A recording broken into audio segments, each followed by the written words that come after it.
So very good evening. Welcome to PW Platform Operating System course. So continue the discussion with process concepts as we discussed in the last class. So today's agenda would be to focus on completing process state transition diagram from where we left in the earlier class, and followed by another important concept we will discuss of process concept, that is called schedulers and dispatcher. Yes. And then subsequently, lastly, we will study about an important topic called context switching. Okay. So this will be the completing process state or process concepts. And thereafter, if time permits, we will also start the next chapter, which is CPU scheduling. Okay. So let's start. So before we come to schedulers and dispatcher, I would like to again talk about the process state transition diagram.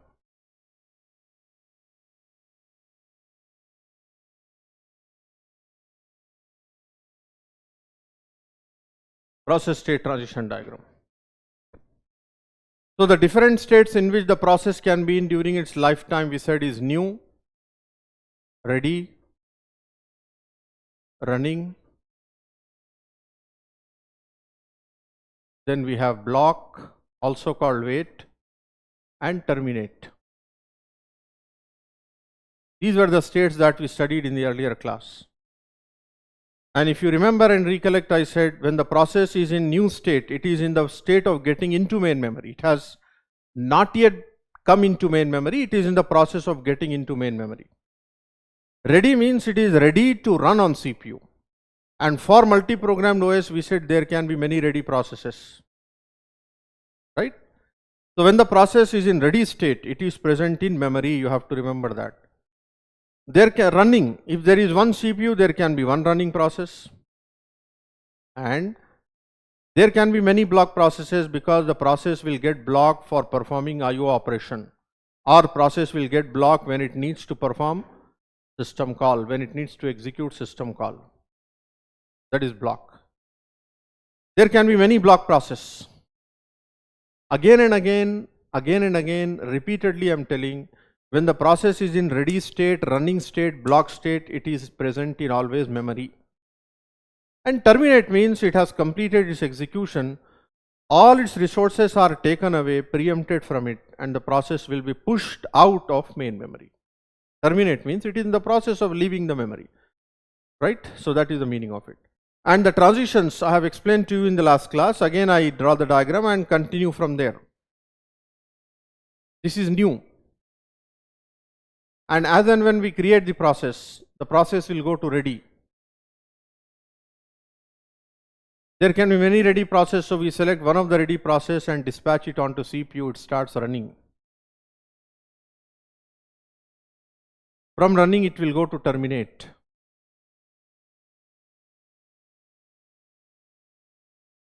Or from running, it will go to block.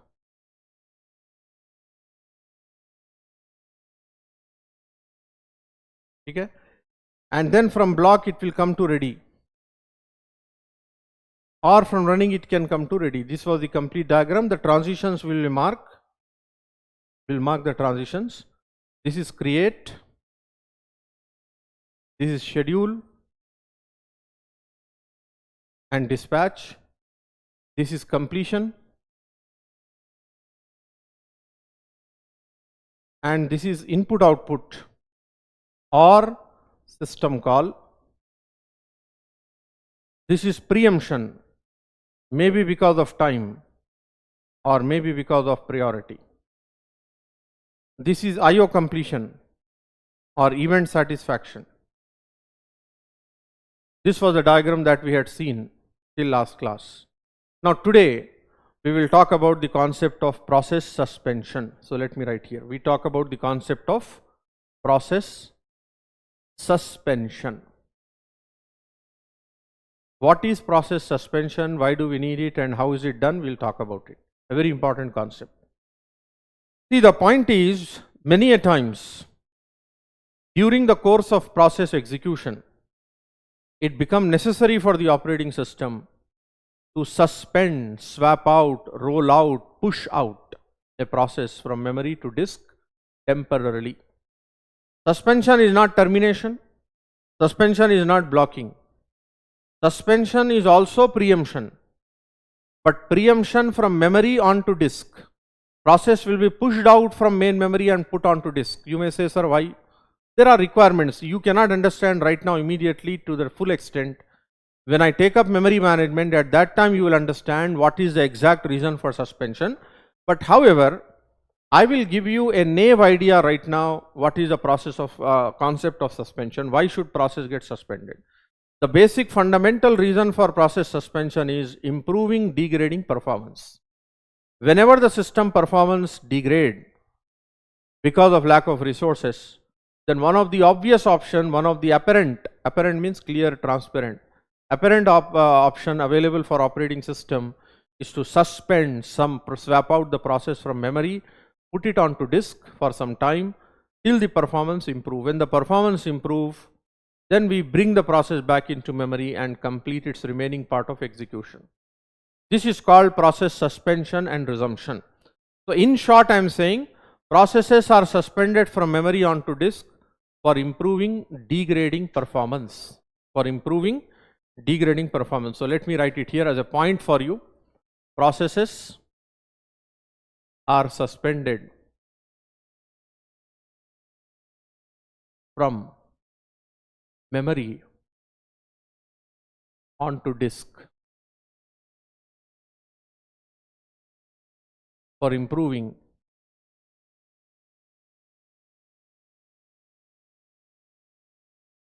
degrading performance.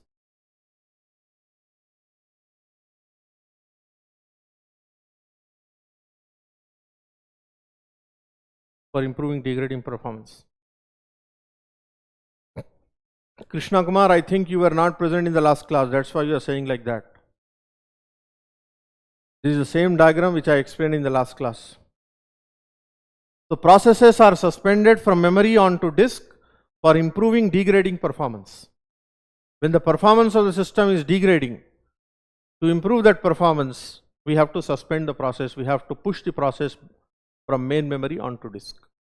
Right? So that is the mean. Like I tell one simple example. Memory. Suppose for example in your system memory is 4 GB. Your memory is 4 GB RAM, let us say. 4 GB, let us imagine, can ideally accommodate 50 processes, let us say. 50 processes. But suppose 80 processes or 100 processes are injected into memory, then naturally we will fall short of memory. Same 4 GB, 50 processes can ideally accommodate, but now if number of processes in 4 GB become 100, naturally we will fall short of memory. Memory gets short. Then what do we have to do? We have to suspend those extra 50 processes. We have to suspend those extra 50 processes from memory onto disk. This is called degrading performance improvement by process suspension. This is the basic notion, but exact reason realistically you understand when we take up memory management. At that time you understand, but as of now you only understand that many a times during execution operating system will have to suspend some of the partially completed processes from memory or keep them onto disk for some time. Later we bring the process back and resume its execution and finish them. This is the basic concept of suspension and resumption. So suspend and resume are also two operations that are performed on process. So there is no meaning in suspending a new process or terminate process. So the only states left over for process suspension are ready, run and block. Ready, run and block. Because these are the states in which the process is in memory. So you can suspend a process from ready state, running state and block state. So I am writing the points. One can suspend processes from ready or running or block states. These are the states in which, from where you can suspend the process. Ready, running or block. You can suspend from either ready state or running state or block state. Now question is, from these states, please tell, from these states, ready, running and block, from these three states, which is the most desirable state for suspension? Which is the most desirable state for suspension among these three states? Come on. Among these three states, ready, running and block. This could be a simple 1 mark question. The most desirable state for suspension is dash. The most desirable state for suspension. The most desirable state for suspension is ready. It is neither block nor running. Neither ready nor neither running nor block. Why? Simple. Process is already running on CPU. Why should we disturb it? Block means the process is waiting for IO to complete. The process is waiting for some event to happen. If you suspend the process and then event happens, it will create a confusion. So the most dangerous state for suspension is block. Even though possible to suspend a process from block, but it is not desirable, it is dangerous. For the reason I am telling you. Process is blocked for some event to happen, and when that event happens, and if the process is not there to capture that event, to accept that event, to process that event, then it will create confusion. So therefore, it is not desirable to suspend block state or block process. So in that way, it is the most desirable to suspend a ready process. Process in ready state, it is neither running on CPU nor it is waiting for any event. So the most desirable state for suspension is ready. So if I suspend a ready process, it will come to a state, called suspend ready, suspended from ready state. So this event we will call as suspend. This event we call it as suspend. And if you resume the process after some time, so this is there in this is there on disk, this is in main memory.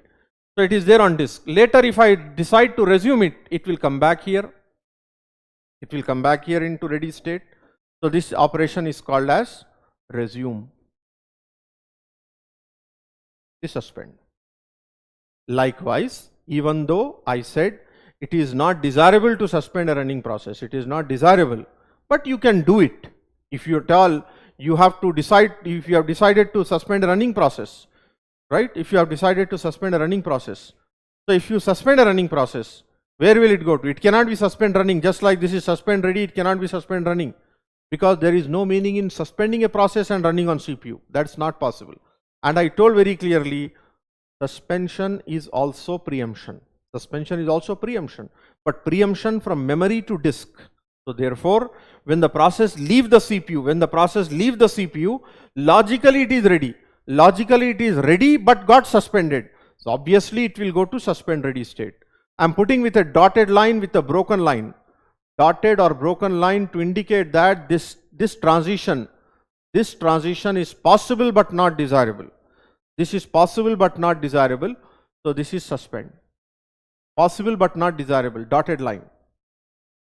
Again I tell, when a process in running state is suspended, it go to suspend ready, and from suspend ready it will come to ready, and from ready it will come to running in future. This is the cycle it moves. So I have taken care of suspending ready process, desirable. This is not desirable but possible. Last state for suspension is block. That is also possible but not desirable. So if I decide to suspend a block process, if I decide to suspend a block process, like suspend ready, it will go to a state called suspend block. Suspending a block process will cause it to go to on disk, suspend block. So this event again we will name it as suspend.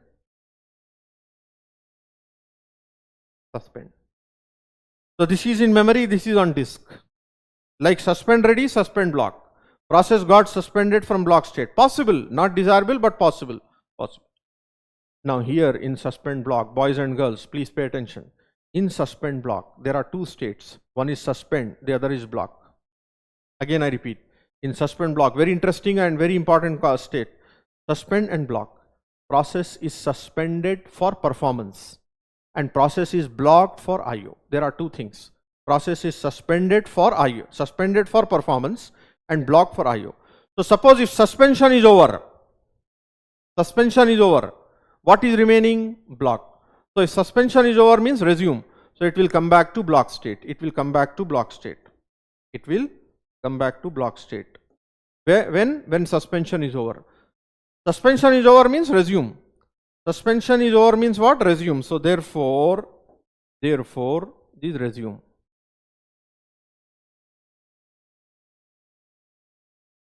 This resume. In suspend block state, if suspension is over, resuming, it comes to block state, and from block state when IO is over, it will come to ready. From ready it will go to running. So like that it goes. Again, I will rather show this with a greening to show suspend. Suspension.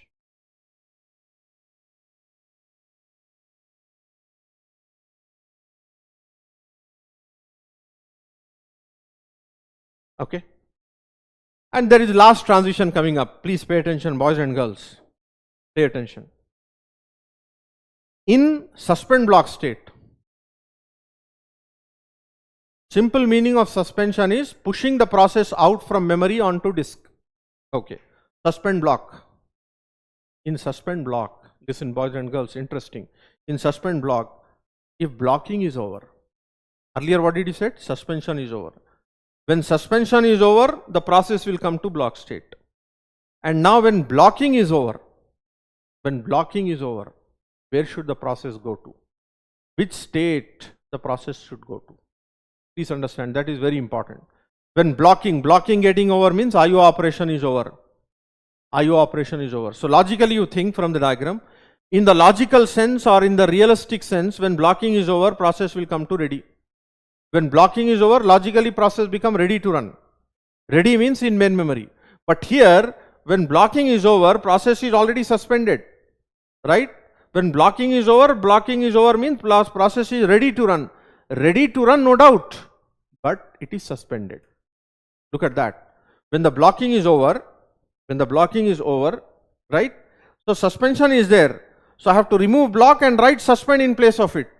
So it becomes suspend ready. So in suspend block state, when blocking is over, input output is over, logically the process become ready, but it is suspended. So it becomes suspend ready. So therefore the final transition, the last transition that we add is this.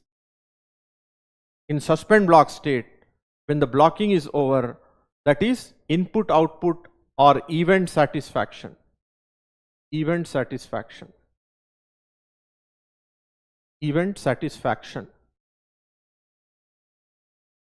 When the blocking is over or event is satisfied, the process will come to suspend ready.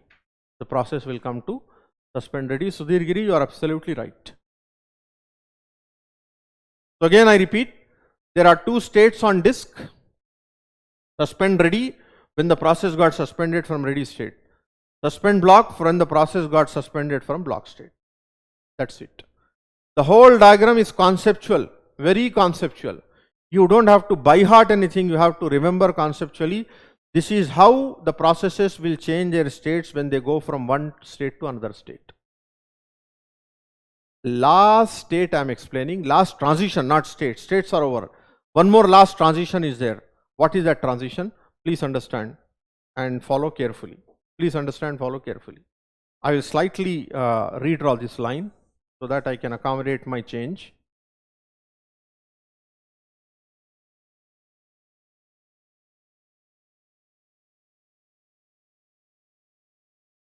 So this event we said input output completion, or you can say event satisfaction. Event satisfaction. I am writing in short, satisfaction. I ask one question here. I will explain the last transition by way of asking a question. Please follow me carefully. Imagine for example there is a process in the ready state. Let us name it as PR. There is a process. There is some process in the ready state. And let's say this process is right now holding some 3 resources. You will call resource R1, R2, R3. These resources may be anything like registers or some printer, plotter, something like that, some resource. So right now imagine this process is holding 3 resources R1, R2, R3. And we say that, boys and girls, please follow carefully. We say that all 3 resources are essential for the process to be in the ready state to run on CPU. Means the process compulsory needs these 3 resources to run on CPU. That is why it is holding these 3 resources and waiting to run on CPU. Right? It is waiting. Now, after some time, while holding these resources, this process while holding the resources, suddenly the operating system decide, listen, operating system decide to preempt some resource, maybe R1, maybe R2, maybe R3.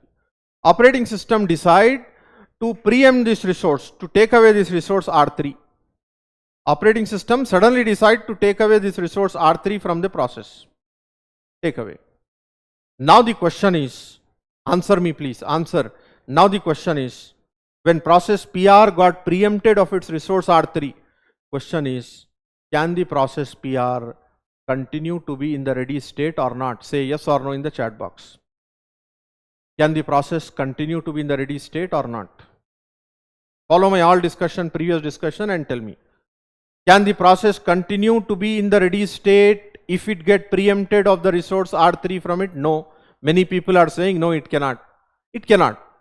Then question, one more question is this. Let me see who will answer. One more question is this. Then which state should the process go to? Come on, answer me. When the process in ready state get preempted of one or more of its resources, then the process should make a transition to dash state. Dash state. Boliye. Tell me. No? No? Nobody is telling correct answer. The process should make a transition to dash state. Come on. Here I will write the point. When a process in ready state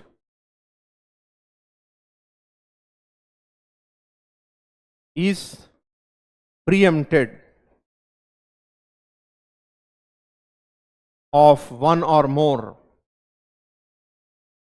resources, then it will make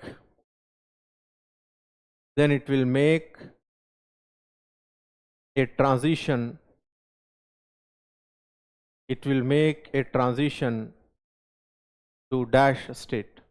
Come on. Ayushi Shukla is correct. See, those who said suspended, please follow me. Please follow me, those who said suspended. Have I said anything that the performance is degrading now? Have I said anything like that? I didn't say anything. Suspension is only a special operation. Special operation. It is not performed on regular basis. I simply said that for some reason the operating system has taken away one resource from the process. It can happen very naturally. Now and then the operating system can take away one resource and give it to other. So if operating system take away some resource from some process, it is not that the performance is degrading. No, I didn't say anything. So therefore there is no question of suspension. There is no question of suspension. No suspend ready, no suspend block. So if that is the case, then where should the process go to? See, I said very clearly, all 3 resources are essential for the process to run on CPU. But if one or more are removed, the process say that, sir, I need all the 3. Operating system say, okay, you wait, I will give you after some time. You wait. The process will go to block state or waiting state. It is waiting for the resource to get allocated again. Allocated again. It will remain in main memory. I never said the performance is degrading, you push out the process. Generally, when I push out the process, when I suspend the process, I take away all its resources and push out. I take away all its resources. There is no meaning in holding resource and getting suspended. It is already holding R1, R2. Only one resource I preempted. So why should it get suspended? There is no question of suspension. There is no question of suspension.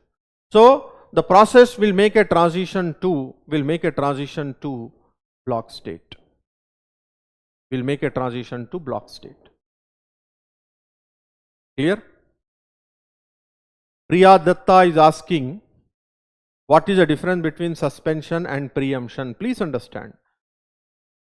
In suspension also preemption happens. But when suspension happens, the process will get preempted from memory. Memory is also a resource. It get preempted from memory and go to disk. But in normal preemption, like this is also preemption. Please understand, Priya. Please understand. This is also suspension of resource. I have preempted resource R3, preemption of resource. But this preemption, the process is not getting suspended. It is not going out of main memory. It is remaining in the main memory. Right? That is why it is go to block. Block is in memory. So therefore, I will put this with a different ink, saying a transition like this.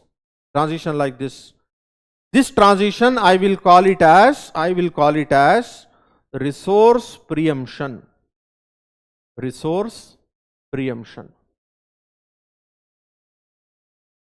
Meaning, in ready state, when a process is preempted of one or more of its resources, it get blocked. This is idea. Resource preemption.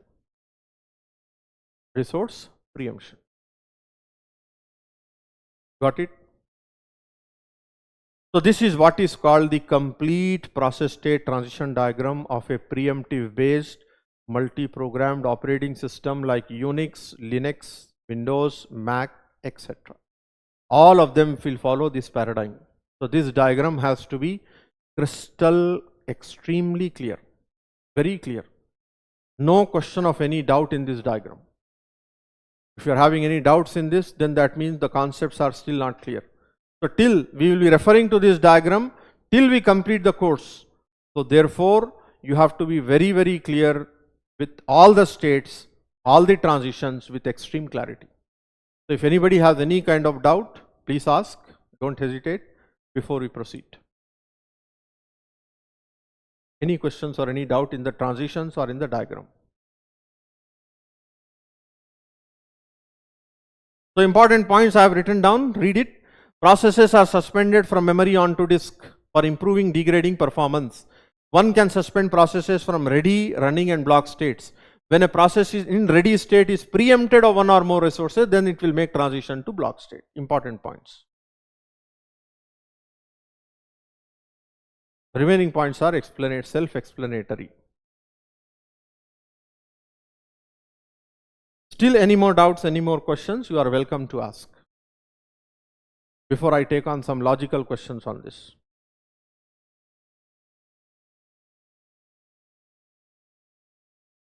So while the process, again I am repeating, while the process is in ready state, running state, block state, in memory, always in memory. Sudhir Giri is asking an interesting question. Sir, if process is in suspend block state, the process is in disk. So for your just convenience, I am putting like a tag here, tag. These on disk, tag, just for understanding purpose. So Sudhir Giri is asking an excellent question. While the process is in suspend block state, it is on disk, then how can it perform IO or how can it satisfy event? Very correct. Logically it cannot, lekin it is possible. How sir, how is it possible? Operating system, what it does is, follow me Sudhir, what the operating system does is, for the process that got suspended and for which event has triggered, then momentarily, temporarily, the operating system will bring the process back into memory, will bring that process which is on suspend state into memory, satisfy its event and again push it off. This is how it does. Means operating system will have an understanding that the event has come for a process which is suspended. It knows that that process is not there in memory. So what it does, temporarily it will bring it into main memory, right? And then it will satisfy the event of it and push it off again. I hope I am clear. This is how it does. It requires an overhead, that is an overhead operation. Operating system has to maintain that information and bring the process back into memory by suspending maybe another process temporarily and getting it. That's how it can be done. It's a lot of overhead. That's why I told it is not desirable to suspend a block process. That is the reason it is not desirable. It is causing a lot of bottleneck. Ready is very smooth. Running is also possible, but most dangerous, most not desirable state for suspension is block.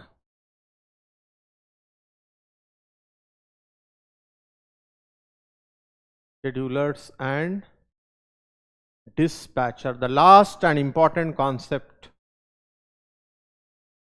Schedulers and dispatcher.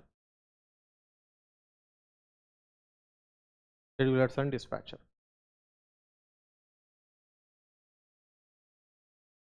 And beneath that, we need to understand a subtopic called scheduling queues. Scheduling queues. In the subject of data structures, you might have studied about the queue concept. Queue. It's a simple queue that follow first in, first out discipline.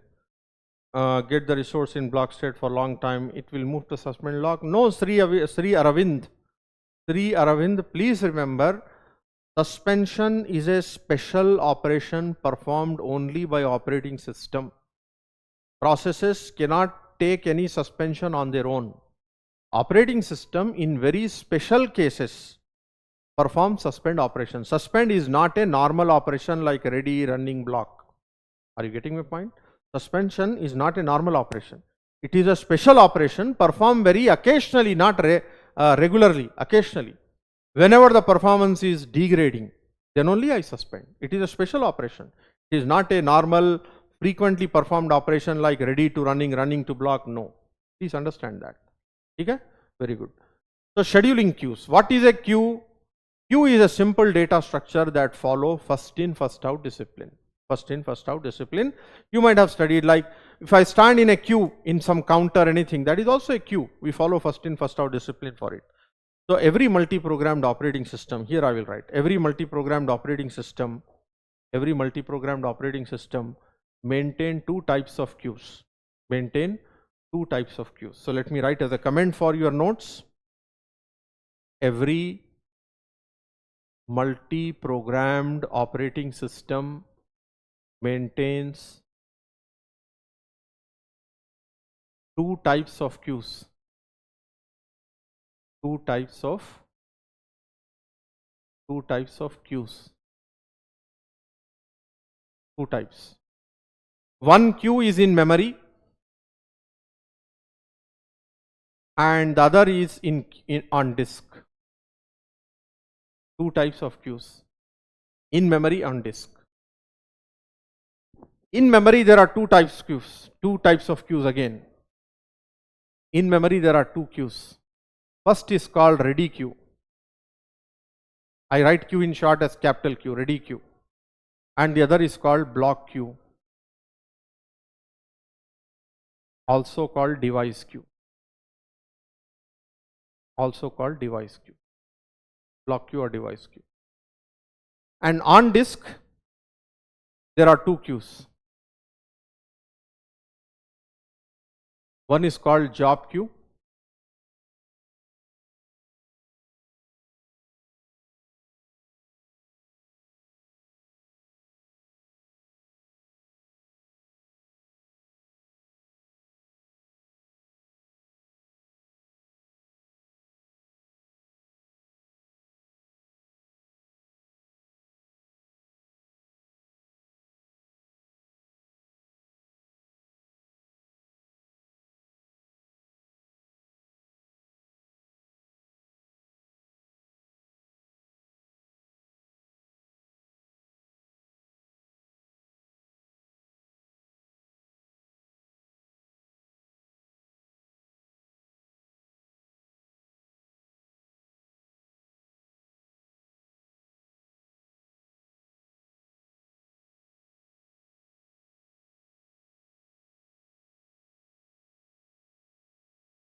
Look at this. I have written all the comments for you, and then we'll understand one by one. So please understand.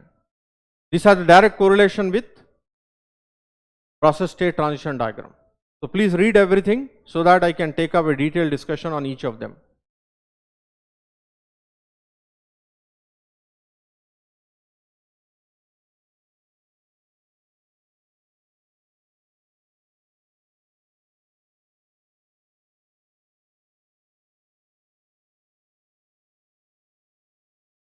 So start with the first one, ready queue.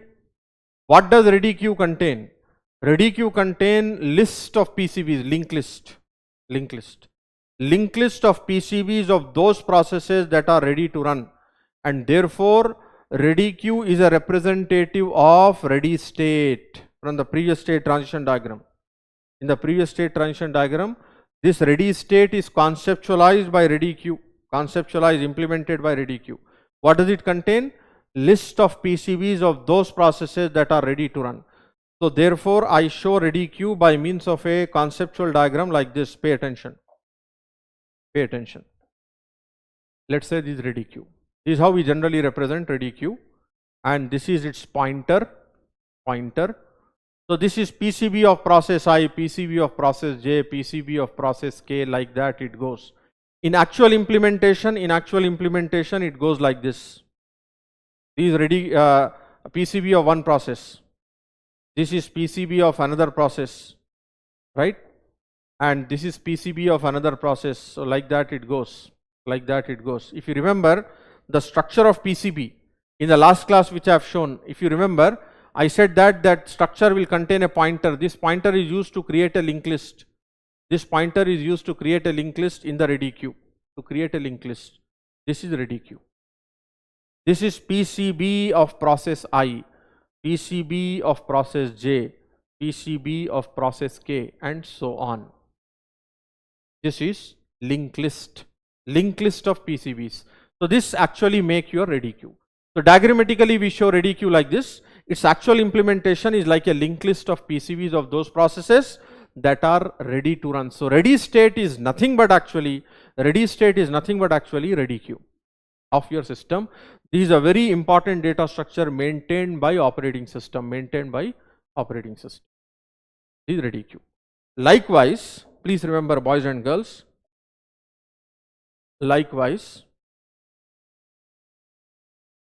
every operating system maintain a separate queue for input output devices. Imagine this is one device, this is another input output device, this is another input output device. So for each device, operating system will maintain its own queue, like this. So this is called device Q1 for device D1. This is device D2. This is device D3. So for each device, I will have its own queue. What will this queue contain? This also contain the same thing like this. This also contain list of PCBs. Linked list of PCBs. This is some process A. This is some process B. This is B. This is process C. This is process K. This is process L. Right now there are no process. This is empty. Let's say this is empty queue. And these all queues represent nothing but block state. This all represent nothing but, it represents nothing but block state. So this is representing what I told earlier. This is representing ready state. This is representing ready state, and this is representing block state. So queue is nothing but linked list of PCBs. So for every device, if my system has 10 devices, I will have 10 queues, one per device.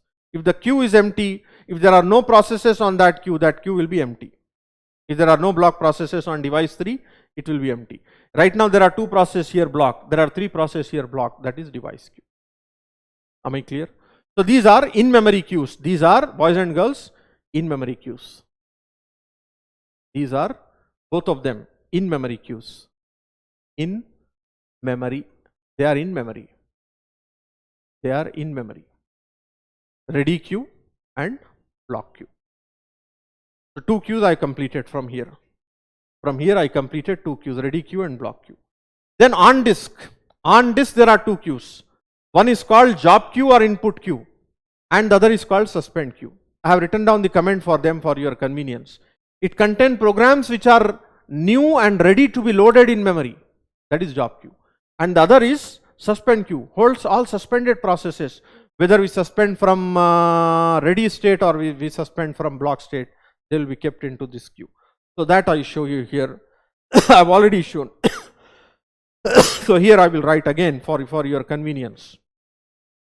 See on board. So let's say this is job queue on disk, job queue. So these are on disk queues. On disk queues. So here I will have program 1, program 2, program 3, program so on. So here it contains programs. Again I am writing the same comment. Programs that are waiting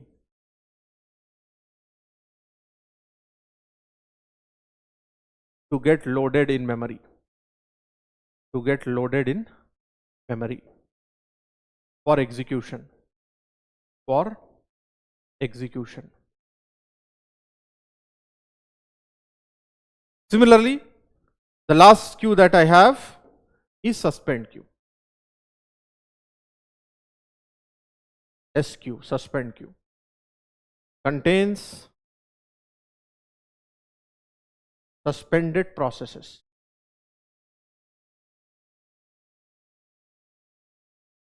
From memory. So here I may have some, for example, PRE, PRD, PRK, something like this.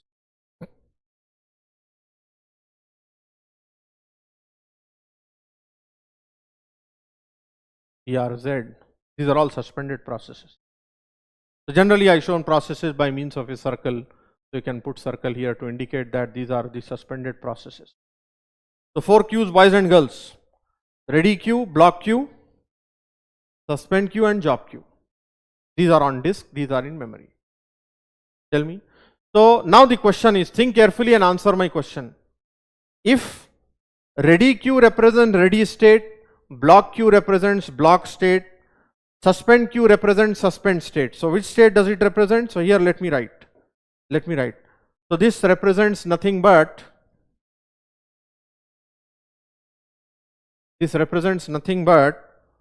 suspend state. It represents suspend, either suspend ready or suspend block, both. Now here I ask one question, rationally, logically, think carefully and answer. Then job queue represents dash state of process diagram. Come on, answer me. Let me see who will answer. Job queue, input queue, job queue represents dash state. Sudhir Giri, correct. Which state does it represent? New state, very correct. So this represents new state. This represents new state. So new state, suspend state, ready state, block state are covered by all the 4 queues.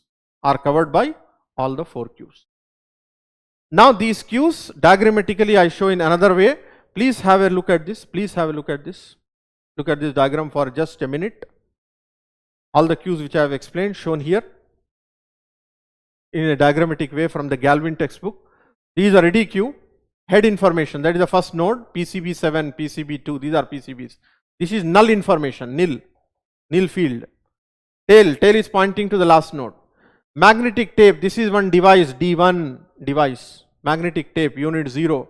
It is empty, this is empty, look at that, there are no nodes here, there are no PCBs. Magnetic tape, unit 1, this is another device, you can say device D2. This is head information, tail information. Right, PCB3, PCB14, PCB6. Like that, disk unit D3, it is pointing to same PCB and then it is pointing to this PCB like this.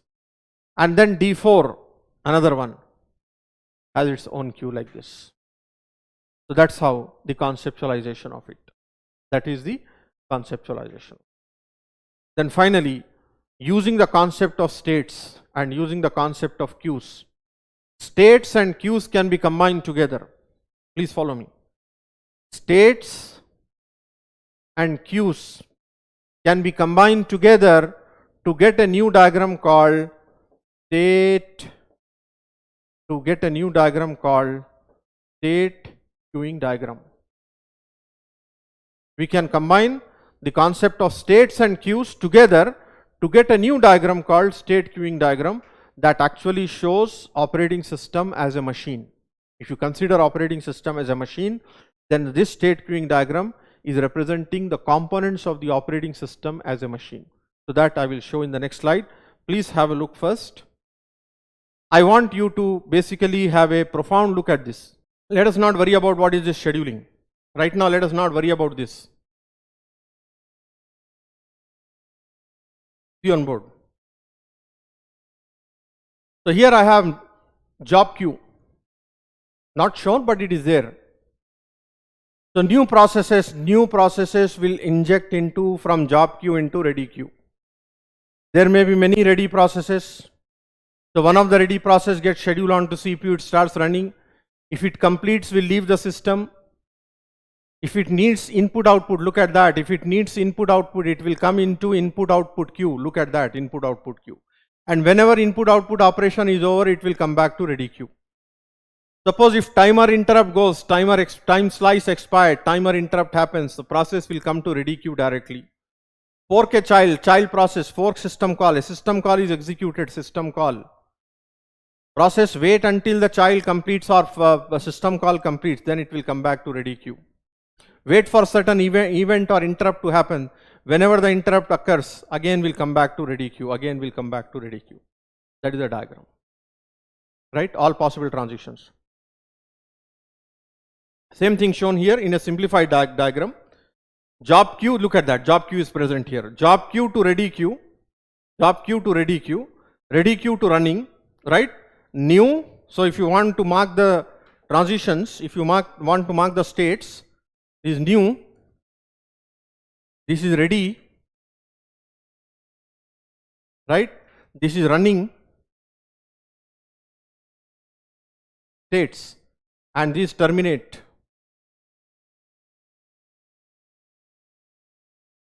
Right? This block, and this is preemption, maybe because of time or maybe because of priority. All the states covered except for suspension. All the states are covered except for suspension. So showing very clearly job queue, ready queue and input output queue, block queue. How the processes are moving from one state to another state, from one queue to another queue. Process state queuing diagram. It is showing states and queues both. Someone tell me please, is it clear, boys and girls? The concept of state and queue combination, is it clear? Come on, or any doubts, any question, please ask. Yes, very good, very good. Now finally I will show the last diagram. See this. This is showing the concept of suspension, Suspend queue. Earlier diagram there was no suspend queue. Now here we have suspend queue. So ready queue. Here for example we are suspending from running state. You can even suspend from ready state like this. You can suspend from block state like this. So what is it written? Please read that. Partially executed, swapped out process. This will be on disk. This will be on disk. I will explain what is LTS, short, MTS, STS. We will explain shortly. Gayatri, I will talk about the child process concept in a separate chapter by name system call and fork system call, which I will take up at the end. I will discuss programs. I will execute the programs on the machine and show you. Don't worry. As of now, don't worry forking a child process, because as I said earlier, it requires some concepts of memory management and file system. That is why I am not taking forks system call to create child process right now. I will take up at the end so that you have extreme clear understanding. Okay? That is the point. Okay. Now the final thing, the last topic that we did do, job queue can be long term. Yes, Krishna Kumar, that I'll come to that. Now I'm going to start that long term, short term, medium term. Okay. Now in the context of this diagram, we will next study another important concept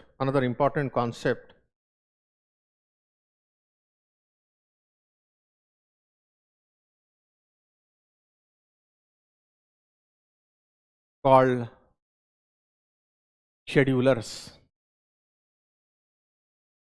So I will write the important points for you, don't worry. I will write the important points for you. Point number 1. Every multi-programmed operating system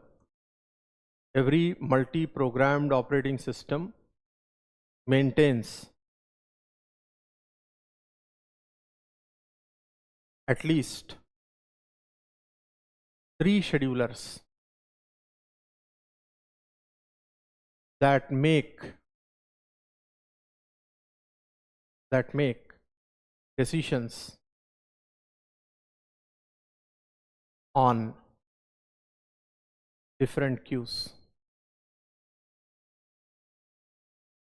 We are having different queues, and different queues contain different processes. So we need to make decisions. To make those decisions, the components of operating system are called schedulers. Boys and girls, if you look at the word schedule, in dictionary, the literal meaning of schedule is to make decision, to make a decision. Scheduling ka simple meaning is to make a decision.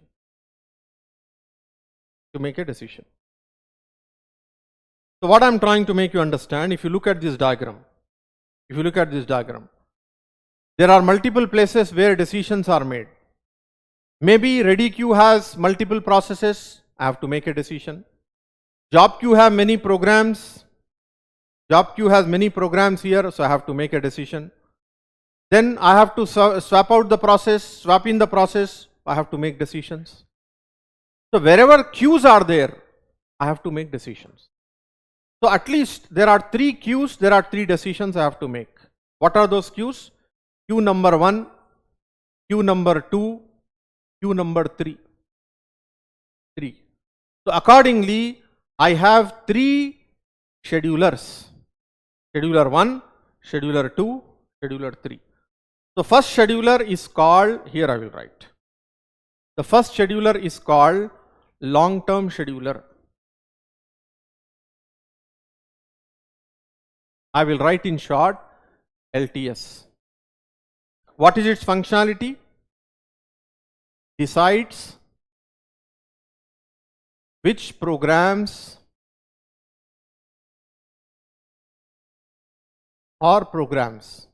should get loaded in memory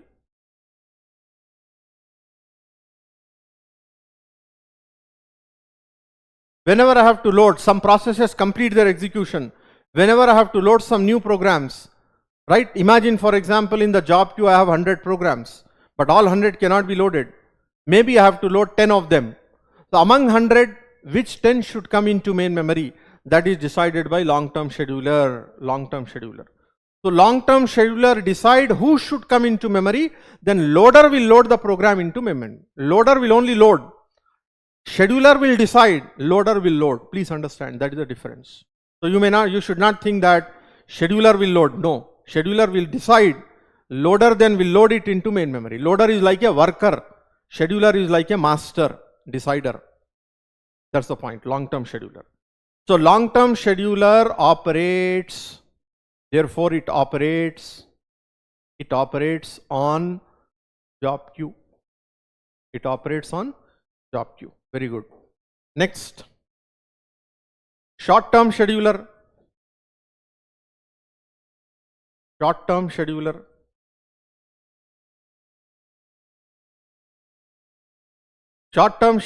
operates on ready queue to decide which ready process to decide which ready process should run next onto CPU. Whenever CPU become idle, to decide among ready processes who should run next, like there are 10 ready processes, who should run next, that is decided by short-term scheduler, and that is why short-term scheduler in short, or in other words, is also called CPU scheduler. The other name of short-term scheduler is CPU scheduler, because it schedule processes onto CPU. It decide who should run next onto CPU scheduler. Finally, the last scheduler is medium-term scheduler. Medium-term scheduler. We write it. So this we write in short as STS, short-term scheduler. This is MTS, medium-term scheduler. What does it do? It operates on suspend queue for carrying out the operations of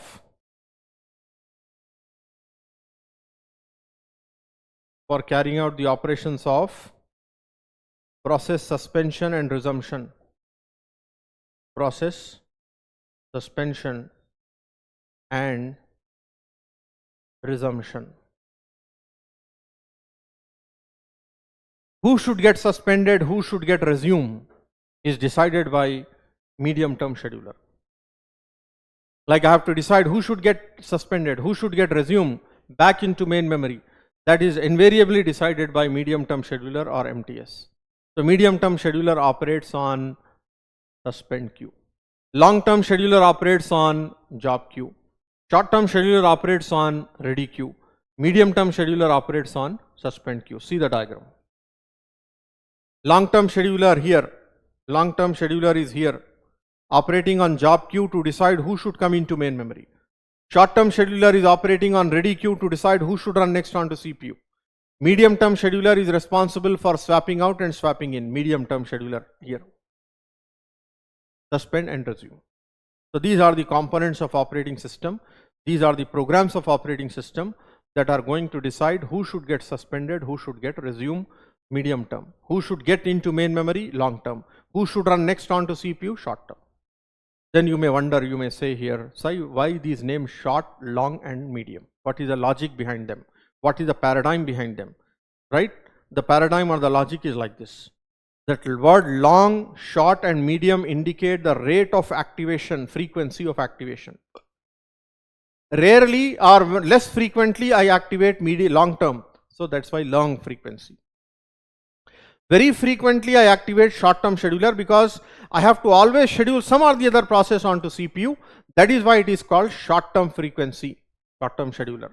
And in between them is medium. That is the logic.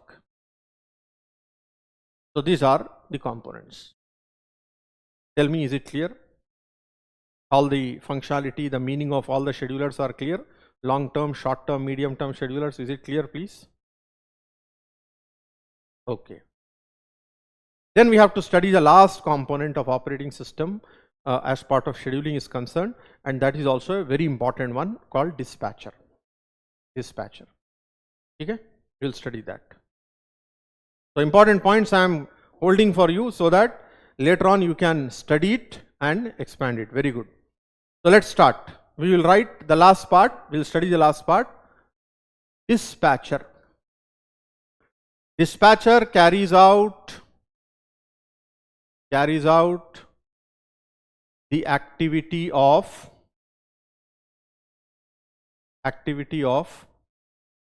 context switching. Context switching. I'm underlining it.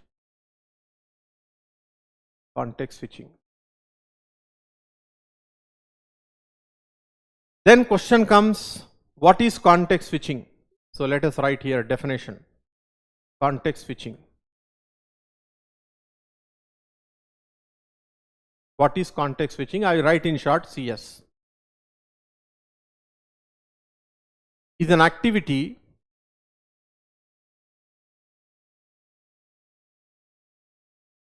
of saving and loading, the PCBs of processes onto CPU and into block queue or ready queue. Whenever a process switch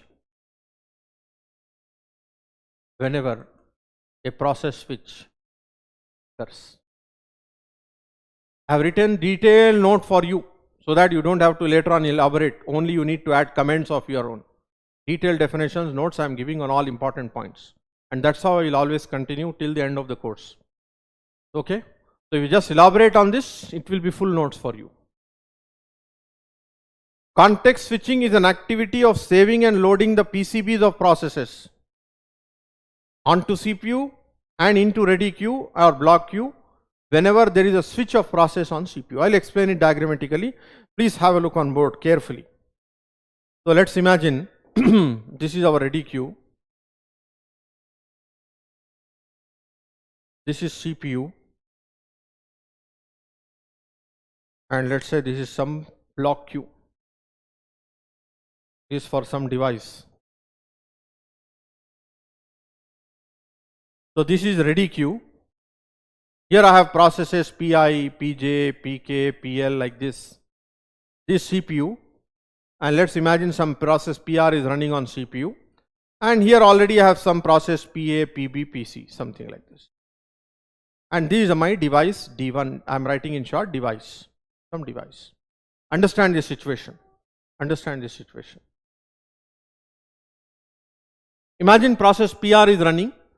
These processes are in ready queue and these processes are in block queue. This is block queue. This is ready queue. CPU running. Okay. After some time, I will take case by case. Case 1. Imagine, for example, this process PR now needs to go for IO operation. So that means I will have to remove this process PR from CPU and I will have to add the PCB of this process into block queue. I have to get blocked. Process should get blocked. So I have to add the PCB of this process here, PR. So there should be somebody to save the PCB from CPU onto this block queue. Somebody. That is done by dispatcher. Save PCB. Save the PCB. I have saved here. Dispatcher. And now what happens? CPU become idle. So when it becomes idle, I will run short-term scheduler. This short-term scheduler will decide among these processes who should run next. Using some criteria of scheduling. Let us say this scheduler decide next PK should run. Let us say. Then this scheduler will inform dispatcher, "Bhai, I have decided next PK should run." Then what happen? Dispatcher will delete this PCB. This is PCB, process control block. It will delete the PCB from ready queue and it will load onto CPU and give the control to the process. So PK gets deleted from here and loaded onto the PCB, got loaded onto CPU. So this is load. So now earlier PR was running on CPU. Look at that. PR was running on CPU. Now PK is running on CPU. Meaning a process switch has occurred. On CPU. Process switch. Earlier PR was active. Now PK become active. A process switch has occurred. This process switch has resulted in saving the PCB of PR and loading the PCB of PK. This activity of saving and loading the PCB is carried out by a module called dispatcher, and this activity is called context switching activity. Context is what? The content of PCB. So content of PCB is getting switched from one process to another process. That is called context switching. So read the definition. Is an activity is an activity of saving and loading the PCBs of processes onto CPU, right? Loading onto CPU and into block queue or ready queue whenever a process switch occurs. This is context switching. Or this is also called dispatching. This is also called dispatching. Other event is suppose if earlier process running PR, if it does not get blocked, suppose if PR gets timer out, then timer out from the previous scenario, then I will have to save the PCB in ready queue. Is it not? When the running process get times out, I have to save the PCB in the ready queue. So I save it in ready queue. So either you save it here or you save it in ready queue. You save in block queue or you save in ready queue. Right? That's what I wrote, block queue or ready queue. Right? Whenever a process switch occurs. So again, same thing. So you save here, and then you load the PCB of the next process. So this activity is called context switching, carried out by a module called dispatcher. Okay? This is the concept of context switching.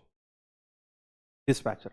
Third case, sometimes it happens that running process PR doesn't get need to IO or does not get preempted, but completes.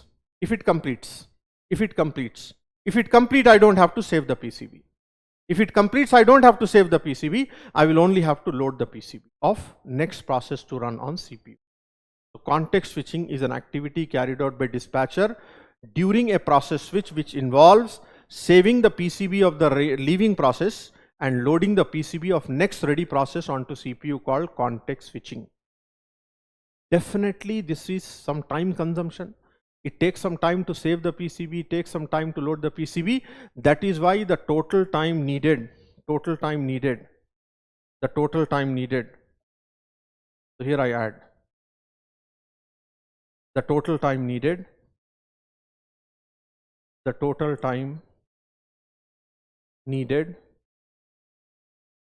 to save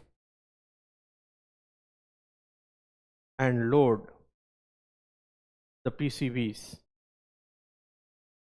is known as context switch time.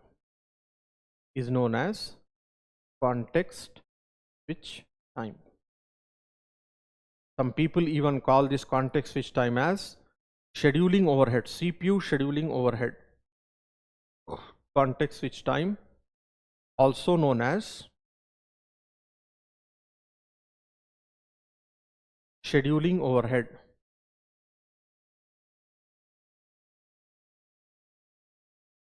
It is overhead because we are not doing useful activity during context switching. We are saving the PCB, loading the PCB. We are not executing user instructions. It is an overhead. The context switching activity, context switch time, is called scheduling overhead. No doubt CPU is busy by dispatcher, but doing overhead activity, not useful activity. That is why it is not a desirable overhead. So this is the meaning of context switching. So suppose if I indicate this context switch time with some notation of my own, I call delta. Suppose time for saving the PCB, if I call T1, the time to load the PCB I call T2. So I can write the simple formula for delta as T1 plus T2. Simple formula for delta is nothing but T1 plus T2. What is T1? Time for saving the PCB, either here or here. What is T2? Time for loading the PCB. That is your scheduling overhead time. Context switching time, generally I indicate by some symbol of my own called delta. So this is the context switch time duration, delta.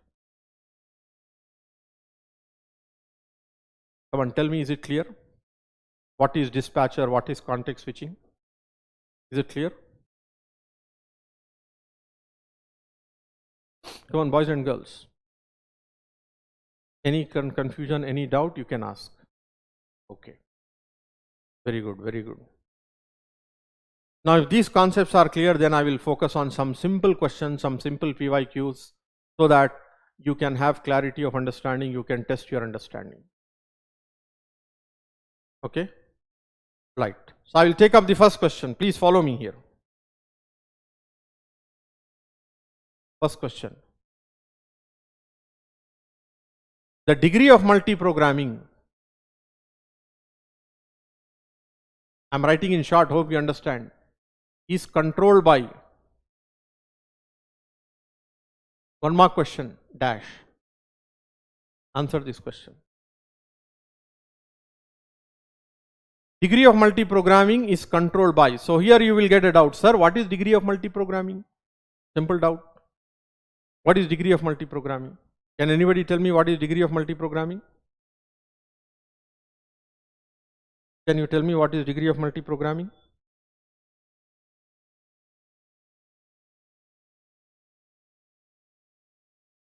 Can you tell me what is degree of multiprogramming?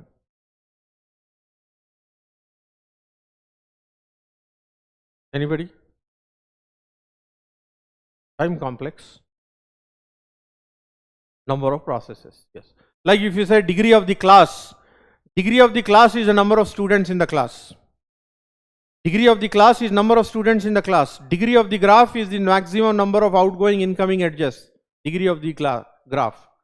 Like that, degree of multiprogramming refers to number of processes registered with operating system. Registered with operating system is degree of multiprogramming. Come on, tell me options if you want me to give. Option A, long-term scheduler. Option B, short-term scheduler. Option C, medium-term scheduler. Option D, dispatcher. A, B, C, D. Fill up the dash with the option A, B, C, D. Who controls degree of multiprogramming?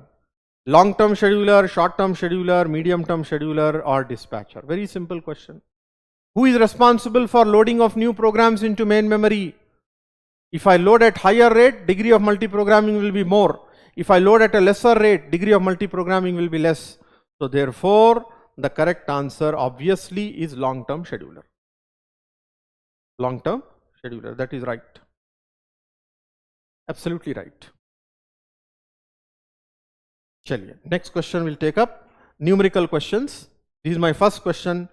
Please answer, or yes, based on states of the processes. This is the first question. I want you to work out this. Read the question, make an attempt to solve it. Come on, make an attempt to solve.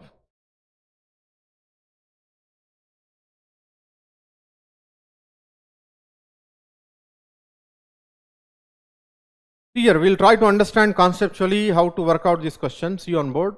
Imagine, for example, this is ready queue, and let's say this is CPU. Okay, and let us say this is block queue. So this is ready queue, this CPU, and this block queue. Understand conceptually. There are n CPUs. Let us take for simplicity n is equal to 1. I have one CPU. K processes, k is greater than n. You take number of processes, some value 3. You can take any value k greater than n. The minimum value of n is greater than or equal to 1. So k is greater than n. So I have taken k is equal to 3, n is equal to 1. Initially, before we start the execution, all the three processes are in ready state, P1, P2, P3. So this is my beginning of the question, and I get maximum answers from here. So right now there are no running process, so running minimum is 0. There are no block processes, minimum block is 0, right?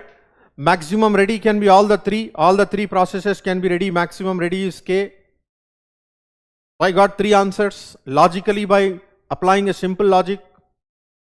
Now I start scheduling the processes. So what happens? P1 starts running on CPU. It get blocked. Then P2 runs on CPU. Let us say it also get blocked. Possible.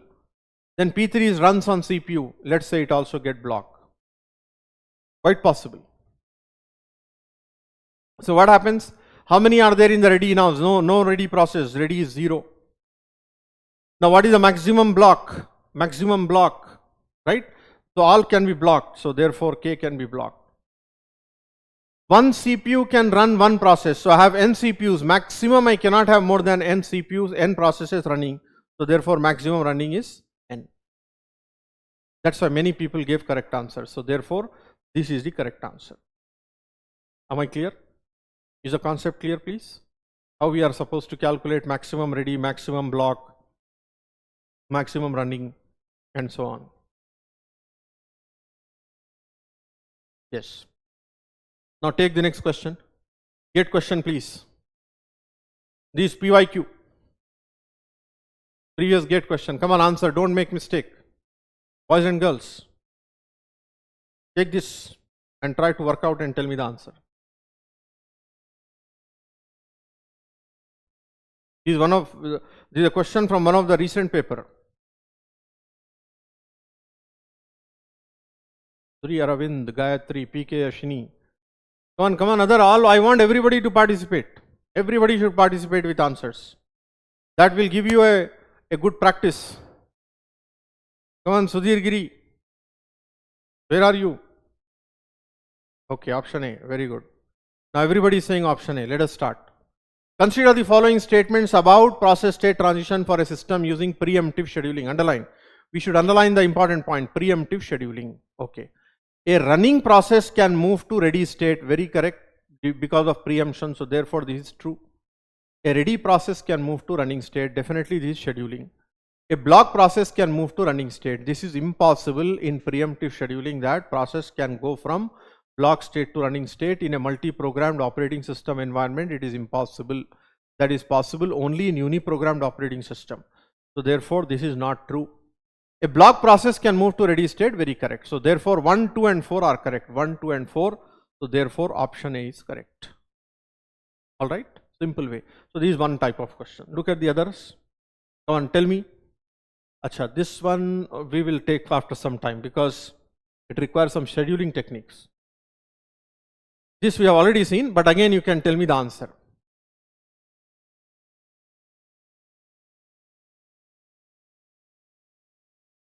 I don't remember exactly whether we have seen this or not, but however, you can still tell me the answer for this.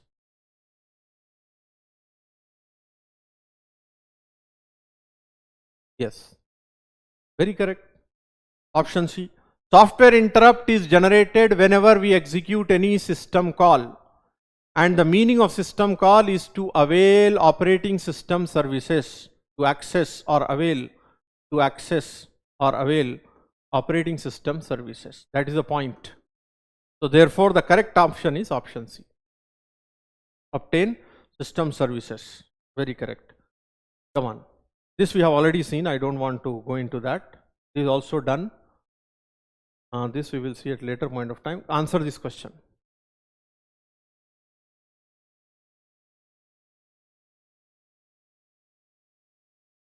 Okay. Point number 1 again I will describe. Point number 1 again I will say, is it, first answer this, is it uni-programmed OS or multi-programmed OS? First answer this. This diagram is representing uni-programmed OS or multi-programmed OS? Come on, answer me. Does it represent uni-programmed OS or multi-programmed OS? Definitely multi-programming because of ready state. Now within multi-programming, yes, this is multi-programmed. Within multi-programming, we said it is preemptive or non-preemptive. You decide, is it preemptive or non-preemptive just by looking at the diagram. Just by looking at the diagram, decide is it preemptive or non-preemptive. That's how you should work out. That's how you should work out. Is it preemptive or non-preemptive? Come on, Gayatri, be careful. Is it preemptive or non-preemptive? It is preemptive. Why is it preemptive? Because I have running to ready. Look at that. I have running to ready. This is preemption. This is preemption. So therefore this is preemptive. This is preemptive. Now look at the options. Is it batch? Batch means uni-programmed. Batch means uni-programmed. So this is incorrect. An operating system with a preemptive scheduler, correct. Non-preemptive will become wrong. A uni-programmed operating system become wrong. So therefore correct answer is B. That's how you can work out. Yes. That's how you can work out. Next question. Tell me the answer for this. Come on, others also, please participate. Everybody, please participate. Let's start. In the following process state transition diagram for a uniprocessor system, assume that there are always some processes in the ready state. So underline, there are always some processes in the ready state. Now consider the following statements. Look at this. If a process makes a transition D, this transition D means completing, it would result in another process making transition A immediately. Is it true or false? See, when some process completes its execution, follow me carefully, when some process completes its execution, is it necessary that I should load another new program immediately? Immediately means compulsion. Immediately means compulsion. Is it necessary that I should load a new program immediately? It is not necessary. If I don't have anything to execute, what should I load? So therefore, immediately is incorrect. Immediately is incorrect, right? Maybe if in place of immediately, if I would have said maybe, that would have been correct. So therefore, this is wrong. Like that, a process P2 in block state can make transition E. That means it can go to ready, while another process P1 is in running state. Very true. If somebody is already in running state and this process can go from block to ready, quite possible. This is very much possible, right? So therefore, this is definitely possible. Uniprocessor means yes, one CPU. I have one CPU. Correct. That is correct.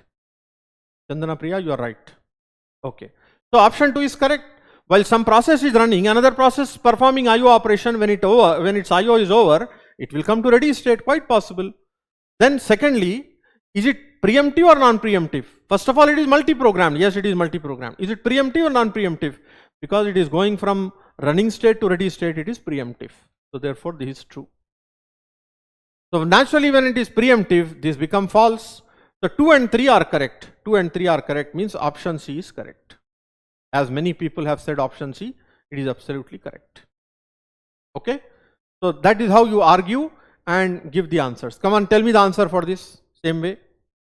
Tell me the answer for this question, boys and girls.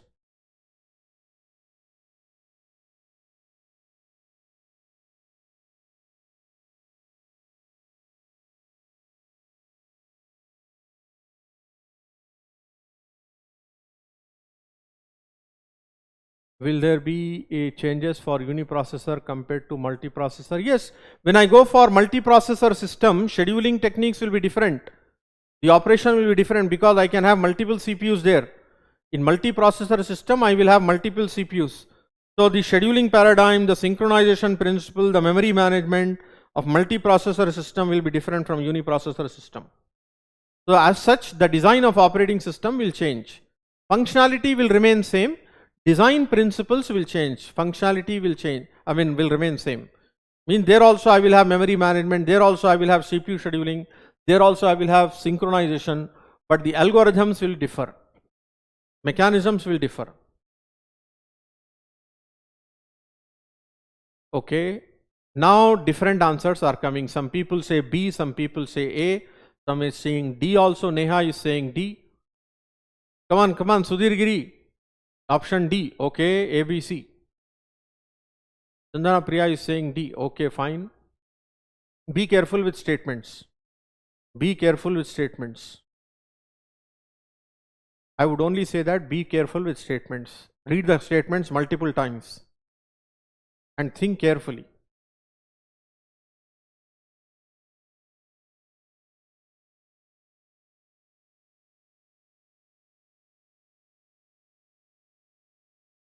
Okay, let us start. This is an interesting question. So see on board, boys and girls. Which combination of the following feature will suffice? Suffice means just sufficient enough. Just sufficient enough for some definition, for some classification like that. Just sufficient enough to characterize an operating system as a multi-programmed OS. Which is sufficient enough to say that, okay, this is a multi-programmed OS. So let's start. Let's start reading the options. Boys and girls. More than one program may be loaded into main memory at the same time for execution. This is fundamentally the main characteristic of multiprogramming. This is a main definition, main characteristic of multiprogramming. Yes, sir.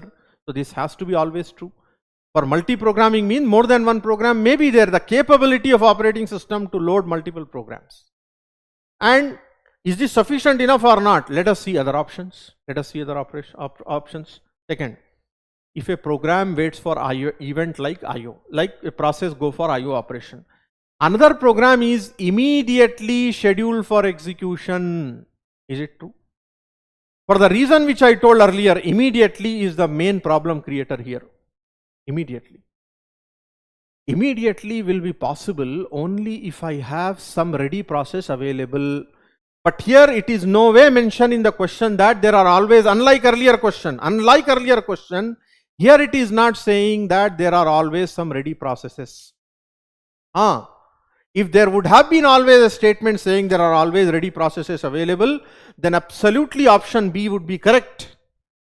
Or in place of immediately, if I would have written maybe, then option B would have been correct. If nothing is there in ready queue, how can I schedule a process immediately? That's not possible. I hope you are realizing the power of English in the gate question. And your intuition of applying the concepts. You have to be extremely careful with regard to this. In the question, if they would have mentioned like earlier, you see the earlier question. In the earlier question is saying that there are always some processes in the ready state. Always. If I would have brought this statement in this question, then option B would have been correct. Boys and girls, if I combine that, if I bring that statement of previous question here, then option B would have been correct. I hope you are realizing what I am trying to say. Correct? So therefore option B is not. Same way option C. If the execution of program terminates, some program completes, then another program is immediately scheduled for execution like we say earlier. If somebody completes, we don't schedule another program immediately. No, we don't. If I don't have anything to load, what should I do? I cannot. Immediately is wrong. Same reason. So this point is same as previous. This point is same as the previous question point. So these two are like intermixed questions. So therefore this is not correct. Only option A is correct. I hope you realize the importance and significance of these two questions. These two questions are interrelated in some way. Am I clear? Or any doubts? If you have any doubts, any question, you can ask before I proceed. Okay, very good. So these are the questions that have to be worked out based on the concept of process concepts. So based on this, boys and girls, there are few more questions. Which are left out in the PYQs, and that I am leaving for you to work out. So please work out and complete this chapter, because this ends the first chapter of process concepts in process management. So fundamentally, basically, the theoretical foundations till process concepts are over. And from hereafter we will start those chapters which involve problem solving heavily, CPU scheduling, then later synchronization and others. Okay? So therefore it is your responsibility to complete all this introduction and background chapter and process concepts chapter, and based on these two things, take up the necessary questions of PYQs left over, solve them, improve your confidence levels so that you can start getting much and more grip, and you can enjoy solving problems of other chapters. So the next chapter at which we are going to start, maybe perhaps in the next class, I will just introduce here so that we can have continuity of discussion. So the second chapter of process management that we are going to deal with is CPU scheduling. As I said earlier, most important topic, 90% of the GATE aspirants will work out problems correctly from CPU scheduling.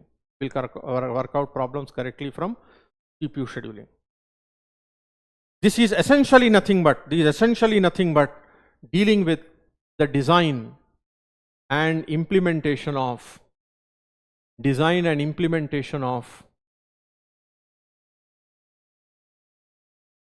dash scheduler. Fill up the dash.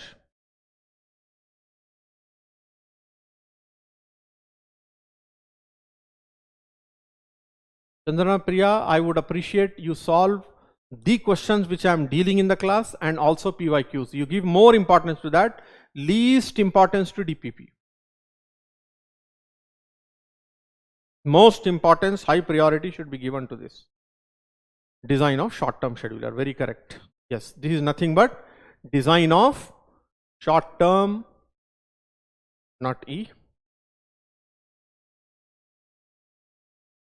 design of short term scheduler. Short term scheduler. Recollect the diagram. Recollect the diagram, boys and girls. This is ready queue. This CPU.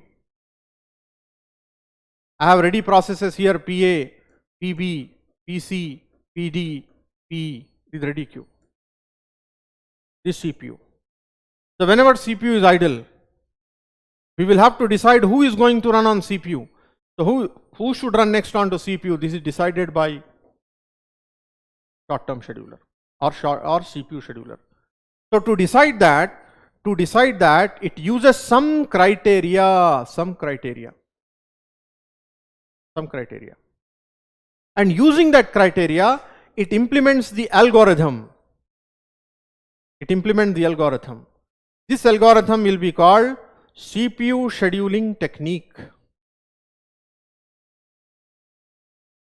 Using that algorithm, it is going to decide, using that criteria, it is going to implement the algorithm to decide who should run next, CPU scheduling technique. So in this chapter, we are going to study various criteria which are used in the implementation of various scheduling techniques. So this is the objective of it. It's a very, very interesting chapter.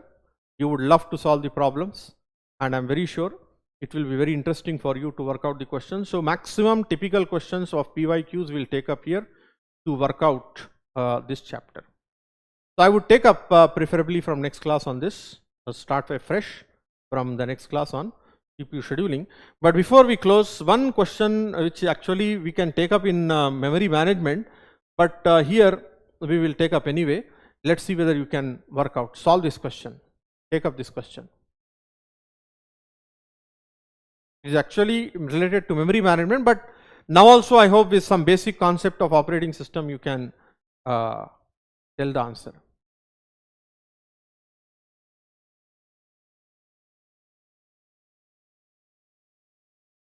Which system software among the given options generally under all circumstances must reside in main memory? See, main memory is a limited resource. You may not be liking to put everything into main memory. Main memory is a limited resource. So you may not appreciate to put everything into main memory. Only those part or those software, those components you would like to hold in memory, you would like to keep in memory, which are very frequently needed. So among all the options, among all the system software, which is the software which is very frequently needed? I don't use editor every time. I don't use linker every time. I don't use assembler every time. But some or the other time I will always be loading some or the other program. So who is responsible for loading the program from disk to memory? That is nothing but loader. So therefore, as many people have said correctly, the correct answer is loader. So my dear students, boys and girls, please, again I re-emphasize, make notes, because we have just completed two chapters. Make full notes, and then all the questions that we did, you work out thoroughly. Then you take up PYQs only on these 2 chapters and work out. That's it. And after that, as we proceed, you can still solve more questions, and then other problems you can take up from the exercise of the textbooks and continue. So that's all for today. We'll stop the class. Next class, we will start with most important chapter, as I said, CPU schedule.